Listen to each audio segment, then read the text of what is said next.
Um, Welcome to In Conversation with WLV Doctoral College. I'm Dr. Deborah Curitan. I'm the Research Development Manager at the University of Wolverhampton. And I'm Dr. Ben Halligan. I'm Director of the Doctoral College. Today's vlog is going to be about PGRs, postgraduate researchers, in the summer. What happens? Yeah, what happens during the summer? School's out for the summer. But it's not. Quite. It's no. not. That's the point. That's the point. So I think one of the first things that we need to say is that postgraduate researchers don't get the summer break that postgraduate taught students get and undergraduates get. I'm sorry guys, you're here and you're working through the summer like we are.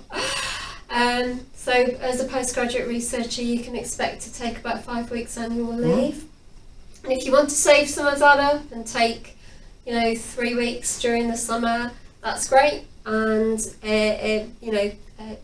it's totally up to you. But also be aware that actually that's probably what your supervisors are going to do as well. So you need to plan.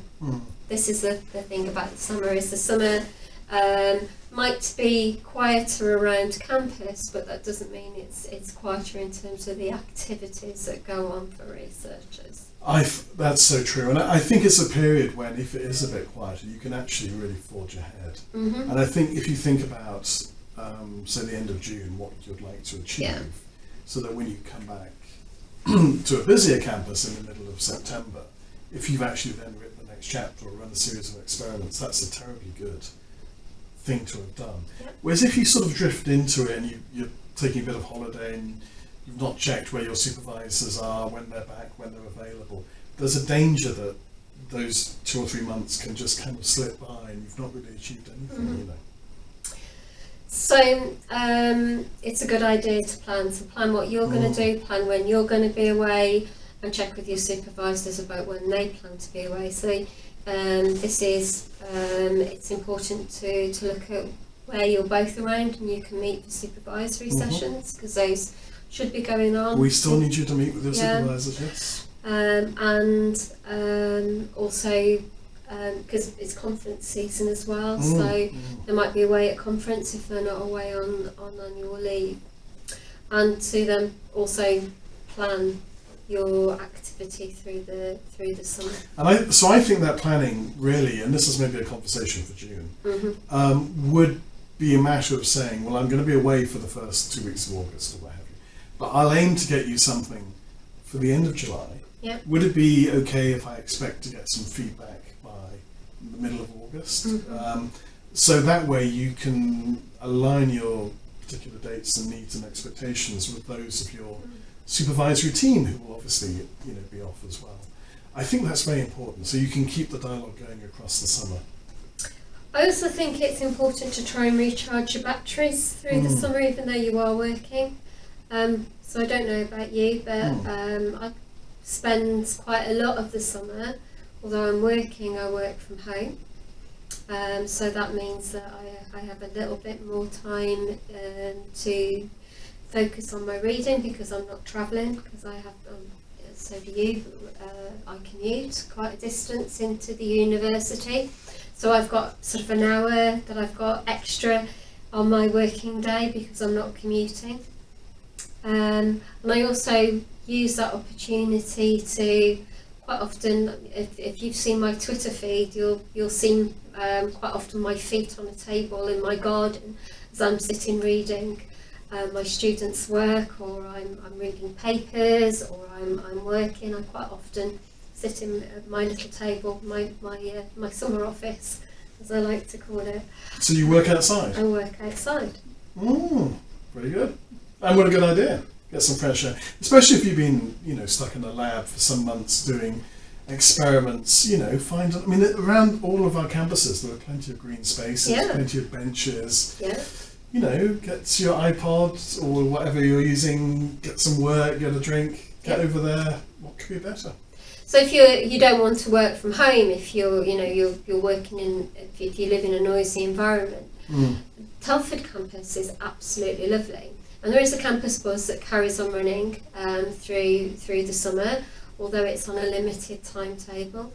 So you could, pop off over to Telford and sit in the middle of the greenery of Telford campus and work in their library, or work.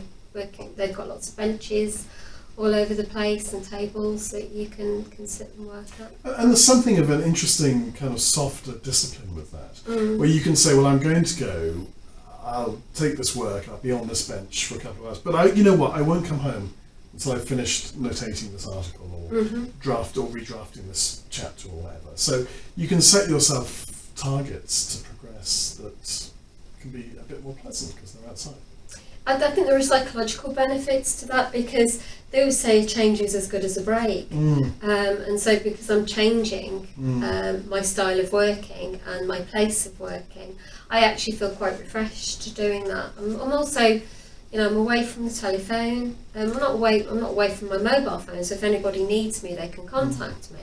But I'm kind of away from the mobile phone. I'm away from people tapping me on the shoulder, and I get so much more done through that period. I mean, the way universities work, I think there are 3 danger periods for PhD researchers. Yeah. One is in June, you have a lot of kind of, ending the business of the year. So there are marks meetings, there are final bits of feedback, external examiners are coming in.